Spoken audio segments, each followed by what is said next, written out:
Hi! Welcome to Devika Ilangovan channel. உங்கள் எல்லாருக்குமே பார்த்தீங்கன்னா ஹாப்பி நியூ இயர். இந்த வருஷத்தோட ஃபஸ்ட்டு வீடியோ இது. என் குரல் பார்த்தீங்கன்னா கொஞ்சம் தொண்டை கட்டி இருக்கிறதுனால கரகரன்னு தான் இருக்கும். கொஞ்சம் மட்டும் அட்ஜஸ்ட் பண்ணிக்கோங்க. ஆக்சுவலாக இன்றைக்கி இந்த வருஷத்தோட ஃபஸ்ட்டு டே. சரி, மங்களகரமாக ஸ்டார்ட் பண்ணலாம் அப்படின்றதுக்காக பிரம்ம முகூர்த்த பூஜையோட வீடியோ தான் இன்றைக்கி நான் உங்ககிட்ட ஷேர் பண்ணிக்க போகிறேன். இதை தாண்டி என்கிட்ட நிறைய பேர் பர்சனலாக சொன்னது, அக்கா நீங்கள் நியூ இயர் அன்றைக்கி ஃபஸ்ட்டு வீடியோ பார்த்தீங்கன்னா பிரம்ம முகூர்த்த பூஜை வீடியோ அப்லோட் பண்ணுங்கள், லாங் வீடியோவா அப்படின்னுமே சொல்லியிருந்தாங்க. எனக்குமே அதுதான் முன்னாடியிலேருந்தே தாட்டாக இருந்துச்சு. பட் நீங்களும் அதை கேட்டதுனால இந்த வீடியோவை இன்றைக்கி உங்ககிட்ட ரொம்ப ஹாப்பியாக நான் ஷேர் பண்ணிக்கிறேன். காலையில் இன்றைக்கி பார்த்திங்கன்னா ஷார்ப்பாக 4 மணிக்கெல்லாம் பார்த்திங்கன்னா எந்திரிச்சாச்சு. நேற்று பார்த்திங்கன்னா சிறுவாபுரி கோவிலுக்கு போயிட்டு வந்திருந்தேன். அதனால் கொஞ்சம் காலைல 4 மணிக்கு தான் எந்திரிக்கிற மாதிரி இருந்துச்சு. இல்லை அப்படின்னா 3:00 ஷார்ப்பாக எந்திரிச்சிடணும் அப்படின்னு சொல்லி தான் நினச்சிருந்தேன். இன்றைக்கி டே பார்த்திங்கன்னா ஆக்சுவலாக ஈவினிங் ஆகுது. சூப்பராக போச்சு. இன்றைக்கி டே ரொம்ப ஹாப்பியாக ரொம்ப பாசிட்டிவாக நான் ஸ்டார்ட் பண்ணியிருக்கேன். நிறைய பேரோட ஒரு பெரிய கேள்வி இது எல்லாத்தையும் தாண்டி எல்லோரும் என்கிட்ட அடிக்கடி கேட்குற ஒரு கேள்வி என்ன அப்படின்னு பார்த்தீங்கன்னா, அக்கா நீங்கள் காலையில் எந்திரிக்கிறீங்க, எந்திரிச்சிட்டு சாரியெல்லாம் கட்டிட்டு ஒரு மாதிரி பார்க்குறதுக்கே ரொம்ப நீட்டாக ரெடியாகி அதுக்கப்புறம் பிரம்ம முகூர்த்த பூஜை பண்ணுறீங்க அப்படின்னு சொல்லி கேட்டிருந்தீங்க. ஆமாம், எனக்கு எப்போவுமே காலையில் எந்திரிச்ச உடனே எனக்கு ஃபஸ்ட்டு நான் நீட்டாக ரெடி ஆகிட்டு அதுக்கப்புறம் பார்த்திங்கன்னா வெளியில் போய் விளக்கேற்றுறதா இருக்கட்டும், இல்லை வாசலில் கோலம் போடுறதா இருக்கட்டும், எனக்கு ரொம்ப பிடிக்கும். அதனால் எப்போவுமே அதை தான் நான் ஃபாலோ பண்ணுவேன். அது மேபி இப்போ வீடியோ போடுறேன் அப்படின்றதெல்லாம் கிடையாது. அதுக்கு முன்னாடியுமே நான் அப்படி தான். நான் காலையில் 9 மணிக்கு எந்திரிக்கும் போதும் அப்படி தான், 8 மணிக்கு எந்திரிக்கும் போதும் அப்படி தான். காலையில் எந்திரிச்சு குளிச்சுட்டு நான் ரெடி ஆகிட்டு அதுக்கப்புறம் தான் வீட்டுக்கு அதுவே திறப்பேன். அதனால் அது என்னோடய ரெகுலரான ஒரு ஹேபிட் தான். இன்றைக்கி காலையிலையுமே பார்த்திங்கன்னா அதே மாதிரி எந்திரிச்சு ரெடி ஆகிட்டேன். பட் பார்த்திங்கன்னா இன்றைக்கி காலையிலே நல்ல மழை தூறிக்கிட்டே இருந்துச்சு. எனக்கு ரொம்ப ஹாப்பியாக இருந்துச்சு. அதுக்கு முக்கியமான ரீசன் என்ன அப்படின்னு பார்த்திங்கன்னா, எப்போவுமே எனக்கு ஒரு நம்பிக்கை இருக்குது. எனக்கு எதுவுமே பர்சனலாக என்னோடய வீட்டில் வெட்டிங் டேவாக இருக்கட்டும், இல்லைனா எங்கள் வீட்டில் யாருக்காவது பர்த்டேவாக இருக்கட்டும், ஏதாவது ஒரு நல்ல விஷயம் பண்ண போகிறேன் அப்படின்னா கண்டிப்பாக அன்றைக்கி மழை பெய்யும். இன்றைக்கி காலையில் கதவு திறக்கும் போதே பார்த்திங்கன்னா அப்படி தூறலோடு அப்படி பார்க்கும்போது எனக்கு அவ்வளோ ஹாப்பியாக இருந்துச்சு.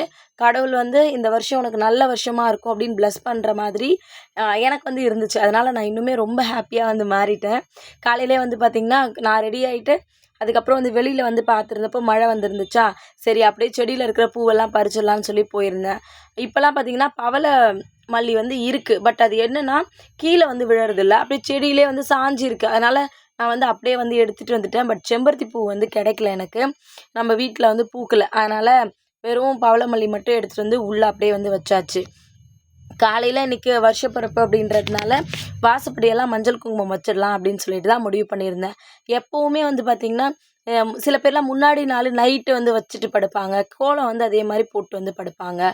பட் நான் எப்போவுமே அதை பண்ண மாட்டேன். எவ்வளோ சப்போஸ் லேட்டே ஆச்சு அப்படின்னா கூட நான் காலையில் பண்ணுறது தான் எனக்கு பிடிக்கும். பட் காலையில் தான் பண்ணுமான்னு கேட்டிங்கன்னா அப்படியெல்லாம் எதுவுமே கிடையாது. அது அவங்கவுங்களுக்கு பிடிச்ச மாதிரி தாராளமாக பண்ணிக்கலாம். பட் எனக்கு பார்த்திங்கன்னா அந்த மாதிரி காலையில் மஞ்சள் குங்குமம் வச்சு வாசலில் கோலம் போடுறது தான் பிடிக்கும். நேற்று நிறைய பேர் நியூ இயருக்கு முன்னாடி நாளையெல்லாம் கோலம் போட்டிருந்தீங்க போல். எனக்குமே வாட்ஸ்அப்பில் அனுப்பியிருந்தீங்க. ரொம்ப நல்லா இருந்துச்சு எல்லாரோட கோலமுமே. காலையில் பார்த்திங்கன்னா எனக்கு கலர் கோலம் போடுறதுக்கான டைமும் கிடையாது. போட்டாலும் உடனே கழிச்சிருவாங்க. அதனால் பார்த்திங்கன்னா நான் சும்மா அந்த வாசப்படி எல்லாத்தையும் நல்லா வாஷ் பண்ணிவிட்டு அதுக்கப்புறம் மாப் வச்சு ஃபுல்லாகவே தொடச்சி மட்டும்தான் விட்டுருந்தேன். கோலமே பார்த்திங்கன்னா பெருசாக எப்போவும் நார்மலாக போடுற அதே கோலம் தான். ஆனால் ஒரு பிளான் இருந்துச்சு. நான் கண்டிப்பாக கலர் கோலம் போடணும் அப்படியெல்லாம் நினச்சிட்டு இருந்தேன். கலர் பொடியெல்லாம் வாங்கணுன்னுமே நினச்சிட்டு இருந்தேன். ஆனால் நேற்று சிறுவாபுரி கோயிலுக்கு போயிட்டு வீட்டுக்கு வந்த உடனே பார்த்திங்கன்னா எப்படா படுப்போம் அப்படின்னு அவ்வளோ டயர்டாக இருந்துச்சு. ஏன்னா இங்கேருந்து ட்ராவலே பார்த்திங்கன்னா ஆல்மோஸ்ட் நமக்கு 1.5 மணி நேரம் கிட்ட, போக 1.5 மணி நேரம், வர 1.5 மணி நேரம் அப்படின்றதுனால நிஜமாவே ரொம்ப டயர்டாக இருந்தோடனே படுத்து தூங்கிட்டேன். அதனால் நான் எதுவுமே பண்ணலை. அதே மாதிரி வாசப்படியில் மஞ்சள் குங்குமம் டெய்லி இந்த மாதிரி தொடச்சிட்டு வைக்கலாமா, வாரம் வைக்கலாமா, இந்த மாதிரியெல்லாம் கேள்வி கேட்குறீங்க. பட் வாரத்தில் அட்லீஸ்ட் ஒரு நாளாவது பண்ணிங்க அப்படின்னா நம்ம வாசல் பார்க்குறதுக்கு ரொம்ப நல்லாயிருக்கும். சில பேர்லாம் பார்த்திங்கன்னா இது பண்ண முடியல அப்படின்னு பெயிண்ட் எல்லாமே பண்ணி வச்சுருக்காங்க. பட் அதுவுமே பார்க்குறதுக்கு ரொம்ப நல்லா இருக்குது. நான் பார்த்திங்கன்னா கம்பல்சரி வாரத்தில் ஒரு நாளாவது அட்லீஸ்ட் வந்து இந்த மாதிரி மஞ்சள் குங்குமம் எல்லாமே வந்து வச்சுருவேன். நம்ம வீட்டுக்கிட்ட வந்து பார்த்திங்கன்னா இந்த கரையானுக்காக ஹோல்ஸ் வந்து போட்டிருந்தாங்க. அப்போது அதோட மண்ணெல்லாம் வந்து பட்டதுனால அந்த வாசப்படியில் அந்த இடம் மட்டும் ரொம்ப கருப்பாகவே வந்து இருக்குது. அதனால் மஞ்சள் அந்த இடத்துல மட்டும் கொஞ்சம் ஜாஸ்தியாக வந்து போட்டுட்டு அதுக்கப்புறம் குங்குமம்லாம் வச்சு வாசலை ஃபஸ்ட்டு வந்து ரெடி பண்ணிட்டேன். அக்கா நீங்கள் பிரம்ம முகூர்த்த பூஜை பண்ணுறீங்க, அதை பார்த்து நாங்களுமே வந்து ட்ரை பண்ணுறோம் அப்படின்னு சொல்கிறவங்க நிறைய பேர் வந்து இருக்கீங்க. அதை தாண்டி சில பேர் இப்போ புதுசாக வந்து பண்ணுறவங்க வந்து என்கிட்ட கேட்குறாங்க, அக்கா நிஜமாவே காலையில் எழுந்திரிச்சு இப்படி பண்ணும்போது எப்படி இருக்கும் அப்படின்றதெல்லாம் எங்களுக்கு தெரியல. பட் உங்கள் வீடியோ பார்க்கும்போது ஏதோ ரொம்ப பாசிட்டிவாக இருக்குது அப்படின்னு சொல்கிறாங்க. அதெல்லாம் கேட்கும்போது எனக்குமே ரொம்ப ஹாப்பியாக வந்து இருக்குது. அதே மாதிரி பிரம்ம முகூர்த்தத்தில் எழுந்திரிச்சு நம்ம ஏதாவது நினச்சோம் அப்படின்னா கண்டிப்பாக நடக்குமா அப்படின்னு சொல்லிட்டு 100% வந்து கண்டிப்பாக வந்து நடக்கும். என்னோடய லைஃப்பில் அந்த மாதிரி நிறைய சக்ஸஸ்ஃபுல்லான விஷயங்கள் வந்து நடந்திருக்கு. அதை தாண்டி நான் பிரம்ம முகூர்த்த பூஜைக்கு முன்னாடி பின்னாடின்னு என்னோடய லைஃப் பார்த்தீங்க அப்படின்னா டோட்டலாக வேறு மாதிரி வந்து இருக்கும். அதுக்கு முன்னாடியுமே நிறைய பணம் வந்து சம்பாரித்தோம், வேலைக்கு போனோம் 2 பேரும், கஷ்டப்பட்டோம், ஒரு பொருளாக வாங்கினோம். ஆனால் வந்து பார்த்திங்கன்னா இப்போ இருக்கிற இந்த நிம்மதி வந்து இதுக்கு முன்னாடி இருந்துச்சான்னு கேட்டிங்கன்னா வந்து கிடையாது. இப்போ ஃபினான்ஷியலாக வந்து பார்த்திங்கன்னா வீடு வாங்கியிருக்கோம், லோனில் தான் வந்து நாங்கள் வீடு வாங்கியிருக்கோம். அதை தாண்டி இப்போது சொந்த வீட்டுக்கு வேறு வந்திருக்கோம், இதுக்கு லோன் கட்டணும், நிறைய கமிட்மெண்ட்லாம் இருக்குது. ஆனால் இருந்தாலும் ஏதோ மனசுக்கு நிம்மதியாக சந்தோஷமாக ஒரு லைஃப்பில் வந்து இருக்கும். நிறைய பணம் வர்றதை தாண்டி மனசுக்கு நிம்மதி வந்து இது கொடுக்குது. காலையில் எழுந்திரிச்சு ஒரு விஷயத்த பண்ணிவிட்டு நான் வந்து என்னோடய டேவை ஸ்டார்ட் பண்ணும்போது அதை தாண்டி காலையில் எந்திரிக்கிறதுனால என்னோடய வேலை எல்லாத்தையும் சீக்கிரமாக வந்து முடிச்சிருவேன். ஏன்னா அதுக்கப்புறம் தான் பொட்டிக் வந்து ஸ்டார்ட் பண்ணேன். அதனால் அதுக்கான ஒர்க் இருக்கும். இந்த மாதிரி நிறைய ஒர்க் வந்து பண்ணுறேன். ஒரு நாளைக்கு டெய்லி வந்து என்னை பிஸியாக வந்து வச்சுக்கிறேன். இதுக்கு முன்னாடியெல்லாம் என்ன பண்ணுவேன் அப்படின்னா, என் மைண்டுக்குள்ளே தேவையில்லாத நிறைய யோசனைகள் வந்து ஓடிட்டே இருக்கும். தேவையில்லாத எல்லாத்துக்கும் கவலைப்படுவேன், எல்லாத்துக்கும் அழுவேன். எதுக்கு அழறேனே தெரியாது. யாராவது ஒருத்தங்க பேசலை அப்படின்னா, ரிலேட்டிவாக இருக்கலாம், ஃப்ரெண்ட்ஸாக இருக்கலாம், யாராவது ஒருத்தங்க பேசலை அப்படின்னா அதை நினச்சி அழுதுகிட்டே இருப்பேன். இதெல்லாம் எதனால் வருது அப்படின்னு இப்போ யோசிக்கும்போது தான் தெரியுது. அப்போ வந்து நமக்கு வேலை இருந்துச்சு. பட் அதை தாண்டி நம்மளை வந்து நம்ம இன்னும் ரொம்ப பிஸியாக வந்து வச்சுக்கல. வேலை சும்மாவே அடுத்தவங்கள பற்றி யோசிச்சு நான் கவலைப்பட்டுட்டு வந்துருந்தேன். பட் வந்து நம்மளை எப்போ நம்ம ரொம்ப பிஸியாக வச்சுக்கிறோமோ, அடுத்தடுத்து நமக்கு அந்த வேலை இருக்குது அப்படின்னு நம்ம எப்போ யோசிக்க ஆரம்பிக்கிறோமோ, அப்போ நம்ம அடுத்தவங்கள பற்றி யோசிக்க மாட்டோம். இன்னொரு முக்கியமான விஷயம் என்ன அப்படின்னா, இந்த பூஜைலாம் ஸ்டார்ட் பண்ணதுக்கப்புறம் ஏர்லி மார்னிங் எந்திரிச்சதுக்கப்புறமா நம்ம ஏன் இதை பண்ணக்கூடாது, இதை ஏன் ட்ரை பண்ணக்கூடாதுன்னு புதுசாக என்னோடய லைஃப்பில் நிறைய விஷயங்கள் வந்து தோண ஆரம்பிச்சுது. அது எல்லாத்தையுமே நான் ரெகுலராக வந்து ஃபாலோ பண்ண ஆரம்பித்தேன். பிரம்ம முகூர்த்த பூஜை ஸ்டார்ட் பண்ணி என்னோடய லைஃப்பில் நடந்த சேஞ்சஸ்ன்னு சொல்லணும் அப்படின்னா, நிறைய மிராக்கிள் நடந்துச்சு. அதை தாண்டி நான் வந்து என்ன பர்சனலாக ரொம்ப நிம்மதியாக வச்சுக்கிறேன் அப்படின்னா, அதுக்கு இந்த பூஜையுமே ஒரு ரீசன் கண்டிப்பாக சொல்வேன். காலையில் எந்திரிக்கிறதுக்குமே ஒரு ரீசன் கண்டிப்பாக சொல்லுவேன். ஏன் அப்படின்னா, முன்னாடியே சொன்ன மாதிரி எல்லாத்துக்கும் அழுவேன், எல்லாத்துக்கும் கவலைப்படுவேன். நாளைக்கு என்ன நடக்க போகுது அப்படின்னு ரொம்ப யோசிப்பேன். அடுத்தவங்கள பற்றி பேசுவேன். இப்போ என்கிட்ட யாராவது ஒருத்தவங்க வந்து சண்டை போடுறாங்க அப்படின்னா, இப்போ வந்து இப்போ எங்கள் அம்மாக்கிட்டேயோ இல்லை யாருக்கிட்டேயோ வந்து கால் பண்ணி உடனே வந்து ஷேர் பண்ணணும் அப்படின்னு உடனே வந்து அதை சொல்லுவேன். எதையுமே வந்து அது நமக்குள்ள அப்படின்னு வச்சுக்கவே வந்து மாட்டேன். பட் இந்த பிரம்ம முகூர்த்த பூஜைலாம் ஸ்டார்ட் பண்ணதுக்கப்புறம் என்னோடய லைஃப்பில் அவ்வளோ சேஞ்சஸ் வந்து இருக்குது. நான் முக்கியமாக சொல்லணுன்னா, நிறைய வந்து எனக்கு ஃபினான்ஷியலாக நிறைய ப்ராப்ளம் இருக்குது.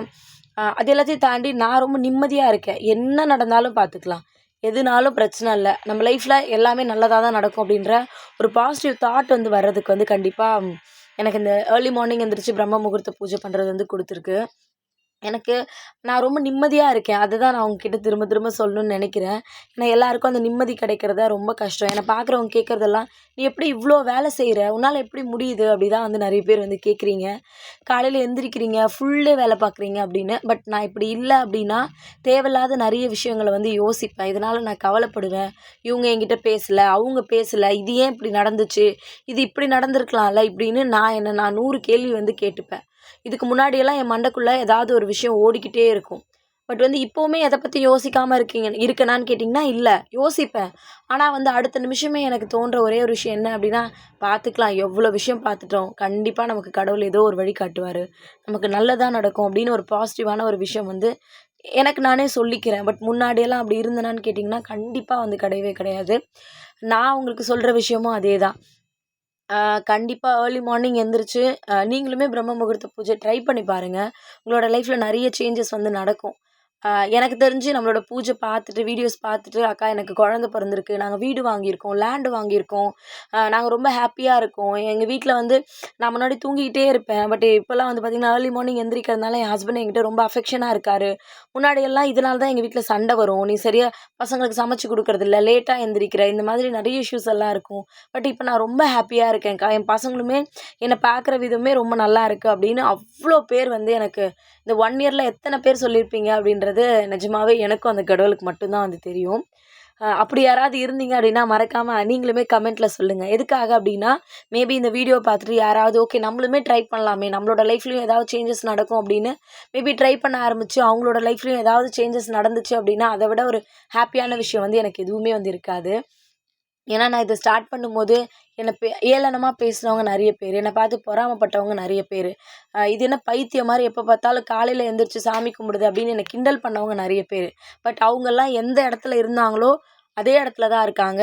நான் உண்மையாக ரொம்ப சந்தோஷமாக ரொம்ப ப்ரௌடாக சொல்வேன், நான் அவங்கள விட கடவுள் என்னை ரொம்ப மேலே கொண்டு போய் இப்போ வச்சுருக்காரு அப்படின்னு சொல்லிட்டு. இது எல்லாத்துக்கும் காரணம் இந்த பிரம்ம முகூர்த்த பூஜை மட்டும்தான். ஆனால் வெறும் பூஜை மட்டும் பண்ணிவிட்டு நான் எதுவுமே பண்ணாமல் இருந்தேனான்னு கேட்டிங்கன்னா கிடையாது. பூஜை முடிச்சுட்டு காலைல எந்திரிக்கிறதுனால மனசுக்குள்ளே நிறைய ஃப்ரெஷ்ஷான தாட்லாம் ஓடிக்கிட்டே இருக்கும். நம்ம ஏதாவது ஒன்று பண்ணணும். நான் ஆக்சுவலாக அப்படிப்பட்ட பர்சன் தான். சும்மா இருக்கக்கூடாது, ஏதாவது ஒன்று பண்ணணும், நம்ம வந்து வீட்டுக்கு சப்போர்ட் பண்ணணும், ஹஸ்பண்டுக்கு சப்போர்ட் பண்ணணும் அப்படின்னு யோசிக்கிற ஒரு ஆள் தான். பட் இருந்தாலுமே அப்போது இருந்ததுக்கும் இப்போ இருக்கிறதுக்கும் எனக்கு நிறைய டிஃப்ரென்ஸ் இருக்குது. அப்போ யோசிக்க மட்டும்தான் செய்வேன். பட் இப்போ நான் வந்து அதை செயல்படுத்துகிறேன். நிறைய விஷயங்கள் பண்ணி என்னோடய லைஃப்பில் நான் சக்ஸஸாக வந்து கொண்டு போகிறேன். ஏன்னா இந்த பொட்டிக் ஸ்டார்ட் பண்ணும்போது கூட யோசிச்சது நான் இந்த மாதிரியான ஒரு விஷயம் தான். நம்மளால பண்ண முடியுமா? ஏன்னா எங்கள் வீட்டில் இதுக்கு முன்னாடி பிஸ்னஸ் பண்ணவங்க யாருமே கிடையாது. பிஸ்னஸ் எப்படி பண்ணணும்னு தெரியாது. எப்படி வந்து ஒரு பணம் வந்து நம்ம வந்து ஒரு ப்ராடக்ட் கட்டணும்னு தெரியாது. எவ்வளோ வந்து ப்ராஃபிட் வைக்கணும்னு தெரியாது. எல்லாத்துலேயும் ஒன்று அடிபட்டு என்னால் முடியும். இப்போ நான் வந்து என்கிட்ட நிறைய பேர் சஜஷன் கேட்குறாங்க. நீங்கள் இப்படி பண்ணுறீங்கல்ல, இது எப்படி பண்ணுறீங்க? இது எவ்வளோ வந்து ப்ராஃபிட் வைக்கணும்? இதுக்கு எவ்வளோ அமௌண்ட் ஸ்பெண்ட் பண்ணுறீங்க? இந்த மாதிரி நிறைய பேர் கேட்கும்போது நான் அவங்களுக்கு சொல்லும்போது எனக்கு அது என் மனசுக்கு அவ்வளோ திருப்தியாக இருக்குது. ஏன்னா எனக்கு சொல்லிக் கொடுக்குறதுக்கு யாரும் வந்து கிடையாது. எங்கள் வீட்டில் யாரும் பிஸ்னஸ் பண்ணி சக்ஸஸ் பண்ணது கிடையாது. நான் இப்போ சொல்லணும் அப்படின்னா கண்டிப்பாக நான் சக்ஸஸ் பண்ணியிருக்கேனான்னு கேட்டிங்கன்னா 100% நான் சக்ஸஸ் பண்ணியிருக்கேன் அப்படி தான் சொல்லுவேன். ஏன்னா நான் பண்ணுற வேலைக்கு நான் ரொம்ப உண்மையாக இருக்கேன். அதை தாண்டி ஒரு தடவை சாரீ ஆர்டர் பண்ணும்போதும் சரி, அந்த சாரீ குவாலிட்டி இருக்கா செக் பண்ணும்போதும் சரி, இதில் எனக்கு நிறைய ப்ராஃபிட் எல்லாம் வச்சு நான் பண்ணுறேனான்னு கேட்டிங்கன்னா எனக்கு ப்ராஃபிட் இருக்கும். ஆனால் ரொம்ப அதிகமான ப்ராஃபிட்லாம் வந்து இருக்காது. நான் செய்கிற வேலைக்கான உழைப்புக்கான காசு வந்து எனக்கு கிடைக்குது. பட் அது வந்து மினிமமாக தான் இருக்குமே தவிர ரொம்ப ஜாஸ்தியாக வந்து இல்லை. பட் இருந்தாலுமே நான் சம்பாதிக்கிறேன். நான் சும்மா இல்லை. என் குடும்பத்துக்கு நான் ஏதோ ஒரு விஷயம் சப்போர்ட் பண்ணுறேன் அப்படின்னு வந்து இருக்குது. இந்த வீட்டுக்காக நான் ஜுவல்ஸ் எல்லாமே வந்து வச்சுருந்தேன். உங்ககிட்ட நான் இது ரொம்ப ஹாப்பியாக வந்து ஷேர் பண்ணிக்கணும்னு நினைக்கிறேன். ஆல்மோஸ்ட் 12 lakhs கிட்ட நான் வந்து ஜுவல்ஸ் வந்து வச்சுருந்தேன். இந்த 1 இயரில் இந்த நியூ இயர்க்கு முன்னாடி கொஞ்சம் கொஞ்சமாக நான் மட்டும் சம்பாரித்து ஆக்சுவலாக அந்த நகை எல்லாத்தையும் திருப்பியிருக்கேன். அதெல்லாம் நினைக்கும்போது நிஜமாவே என்னை பார்த்து எனக்கு ரொம்ப ஹாப்பியாக ரொம்ப ப்ரௌடாக நான் வந்து ஃபீல் பண்ணுவேன். இது ஏன் நான் உங்ககிட்ட சொல்கிறேன் அப்படின்னா, மேபி இதை பார்த்துட்டு ஓகே நம்மளும் ஏதாவது ஒரு பிஸ்னஸ் பண்ணுவோம், ஏதாவது ஒரு விஷயம் பண்ணுவோம்னு உங்களுக்கு மோட்டிவேட் வந்து ஆகும். அதுக்காக தான் வந்து சொல்கிறேன். ஏன்னா அவர் சம்பாதிக்கிறது எங்களுக்கு வந்து லோன் கட்டுறதுக்கும் பசங்களை படிக்க வைக்கிறதுக்கும் இதுக்குமே சரியாக இருக்கும். பட் நான் ஒரு ஆளாக என்னோடய வீட்டு செலவையும் பார்த்துக்கிட்டு, என்னோடய பிஸ்னஸையும் பார்த்துக்கிட்டு, என்னோடய நகையெல்லாம் எடுத்தது எனக்கு ரொம்ப ஹாப்பியாக வந்து இருந்துச்சு. நான் நகை வைக்கும்போது என்கிட்ட சொன்னவங்க எல்லாருமே, "நீ நகையை விற்றுரு, உன்னால் திரும்ப மீட்க முடியாதுன்னு" சொல்லியிருந்தாங்க. பட் நான் இந்த 1 இயரில் எல்லா நகையும் திருப்பிட்டேன், வட்டி கட்டி திருப்பிட்டேன். பட் இப்போ தம்பியோட எஜுகேஷனுக்காக நான் திரும்ப ஜுவல்ஸ் வைக்க தான் போகிறேன். ஆனால் மறுபடியும் புதுசாக நான் வந்து ஸ்டார்ட் பண்ணுவேன். எப்போவுமே எல்லா பிரச்சனையும் முடிச்சுட்டு, இப்போ எல்லாத்தையும் முடிச்சுட்டு நான் மறுபடியும் அந்த ஃபஸ்ட்லேருந்து ஸ்டார்ட் பண்ணுவாங்கள்ல, அப்படி தான் எப்போவுமே வந்து ஸ்டார்ட் பண்ணுவேன். இப்போ தம்பியோட படிப்புக்கு வந்து ஒரு 5.5 லட்ச ரூபா கிட்ட எனக்கு தேவைப்படுது. தேவேஷோட ஷதனோட ஸ்டடீஸ்க்கு. அதனால் வந்து பார்த்திங்கன்னா நான் திரும்ப ஜுவல்ஸை வைக்க தான் போகிறேன். ஆனால் அதை திரும்ப மீட்டுருவேன் அப்படின்ற நம்பிக்கை வந்து எனக்கு இருக்குது. கண்டிப்பாக கடவுள் எனக்கு அதுக்கான வழியை காட்டுவார். ரொம்ப கஷ்டப்பட்டு உழைக்கிறேன். யூடியூப்லையா இருக்கட்டும், சாரீ பிஸ்னஸ்லையா இருக்கட்டும், நிறைய ஸ்ட்ரகிள்ஸ் வந்து ஃபேஸ் பண்ணுறேன். பிடிக்காதவங்க நிறைய பேர் வந்து பார்த்திங்கன்னா கமெண்ட்டில் வந்து தப்பாக கமெண்ட் பண்ணுறதா இருக்கட்டும், என்னை அப்யூஸ் பண்ணுறதா இருக்கட்டும், தேவையில்லாத வார்த்தைகள் பேசுகிறதா இருக்கட்டும். என்னை பிடிச்சவங்க நிறைய பேர் இந்த வீடியோ பார்க்குறத தாண்டி என்னை பிடிக்காதவங்க நான் என்ன பண்ணுறேன் அப்படின்னு தெரிஞ்சுக்கிறதுக்காக இந்த வீடியோ பார்க்குறவங்களுமே வந்து இருக்கீங்க. பட் என்னை மனசார வாழ்த்துற நிறைய பேர் வந்து அக்கா நீங்கள் நல்லா இருக்கணும்க்கா, இன்றைக்கி நியூ இயர் அதுவுமா எனக்கு எனக்கு கிட்டத்தட்ட நான் வந்து பார்த்திங்கன்னா இது வரைக்குமே ஒரு 250 மெசேஜ்க்கு காலையிலேருந்து ரிப்ளை பண்ணியிருப்பேன். அதில் ஒரு 50 பேருக்கு மேலே எனக்கு மனசார அக்கா நீங்கள் ரொம்ப ஹாப்பியாக இருக்கணும், அண்ணாவோட நீங்கள் ரொம்ப சந்தோஷமாக இருக்கணும் அப்படின்னு சொல்லிட்டு ப்ளஸ் பண்ணுறாங்க. கண்டிப்பாக இந்த பிளெஸ்ஸிங்ஸ் வந்து என்னை வாழ வைக்கும் அப்படின்னு நான் முழுசாக வந்து நம்புகிறேன். அதனால் என்னை பார்த்து பொறாமப்படுறவங்களோ இல்லை என்னை பார்த்து கேலி கிண்டல் பண்ணவங்களோ வந்து அதே இடத்துல இருந்துக்கிட்டு என்னை பற்றி தப்பாக கமெண்ட் பண்ணிட்டு மேபி இருக்கலாம். நான் வந்து கடவுள் புண்ணியத்தில் அடுத்தடுத்த நிலைமைக்கு போயிட்டே தான் வந்து இருக்கேன். அதுக்கு உங்களோட சப்போர்ட்டும் உங்களோட பிளெஸ்ஸிங்ஸும் எத்தனையோ பேர் எனக்காக காலைல பிரம்ம முகூர்த்தத்தில் வேண்டிக்கிற சிஸ்டர்ஸுமே வந்து இருக்கீங்க. இது எல்லாமே எனக்கு இந்த பிரம்ம முகூர்த்த பூஜை வீடியோ போட்டதுக்கப்புறம் நீங்கள் கிடைச்ச சொந்தம்னு கண்டிப்பாக வந்து சொல்லுவேன்.